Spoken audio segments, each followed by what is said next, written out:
OBC आरक्षणाचे अभ्यासक हरिभाऊ राठोड आपल्यासोबत आहेत। हरिभाऊ, सगळ्यात पहिल्यांदा मुख्यमंत्र्यांनी ज्या पद्धतीने हा जीआरचा मसुदा आपल्या समोर आला असेल, सगळे सोयरे गणगोत असे शब्द वापरलेले आहेत आणि मनोज जरांगेंच्या ज्या मागण्या होत्या त्या पूर्ण करायची त्यांनी प्रयत्न केलेला आहे, पण छगन भुजबळ म्हणतायत की हे कायद्याच्या चौकटीमध्ये टिकणार नाही। आपला अभ्यास काय सांगतो? हे बघा, हा खरं म्हणजे मराठाचा विजय आहे आणि छगन भुजबळांची हार आहे। खरं म्हणजे असं म्हणायला काय हरकत नाही सगळीकडे की जरी जरांगे पाटील हे लढाईमध्ये जिंकले असतील पण तू तहामध्ये हारले नाही।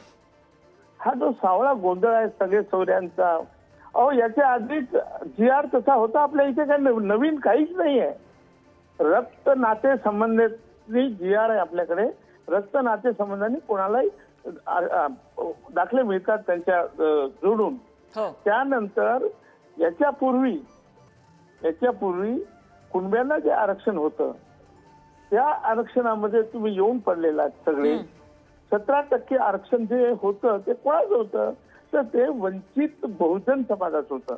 म्हणजे ज्याचा 12 बुलडाळ आहे, नावी, खाती, वाडी, लोहार, सोनार, सुतार, त्यांच्या आरक्षणावर डल्ला मारून तुम्ही विजय महोत्सव म्हणजे कसं काय, म्हणजे तुम्ही छत्रपती शिवाजी महाराजांचं नाव घेऊन या मावळ्यावर तुम्ही अन्याय करता। आमचे छगन भुजबळ साहेब सांगतात हे अजून काही नाही आहे, 16 तारखेला आम्ही अध्यक्ष मागवलाय। अहो तुम्ही त्या मंत्रिमंडळात आहे, तुम्ही खरं म्हणजे छगन भुजबळांनी 1 मिनिटात राजीनामा द्यायला पाहिजे।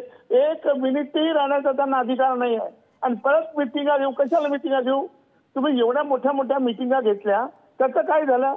तुमच्या मिटिंगला कोण विचारतो आणि तुम्हाला कोण विचारतो? राठोडजी, छगन भुजबळांचा असा दावा आहे की ही गोष्ट, हे जे गणगोत सगळे सोयरे ही जी गोष्ट आहे ही कायद्याच्या चौकटीत टिकणार नाही असं त्यांचं म्हणणं आहे आणि आम्ही हरकती घेणार असंही त्यांनी सांगितलेलं आहे।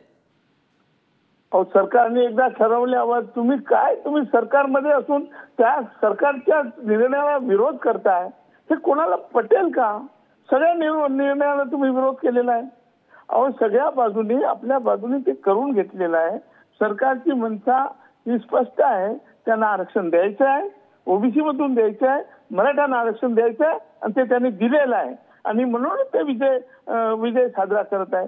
आमच्या भुजबळ साहेबांना त्यातलं काही कळत नाही। मी नेहमी सांगत होतो की त्यांना आरक्षणच कळत नाही ना, सब कॅटेगरीशन केलं असतं। अहो या देशामध्ये बघा कर्पुरी ठाकूर फॉर्म्युला, ज्याच्यामुळे हा फॉर्म्युला गाजलेला फॉर्म्युला आहे, ज्याच्यामुळे भारत रत्न असा त्यांना अवॉर्ड मिळालेला आहे आणि त्यामुळे हे आपण जर समजून घेतलं असतं, मी त्यांच्या पाया लागलो अक्षरशः। ठीक आहे, म्हणजे थोडक्यात तुम्ही म्हणताय की छगन भुजबळ यांची उद्विग्नतेतनं आलेली प्रतिक्रिया, आपलं म्हणणं लक्षात आलं। हरिभाऊ राठोडजी, धन्यवाद, आपण पुढारी न्यूजला प्रतिक्रिया दिली त्याबद्दल।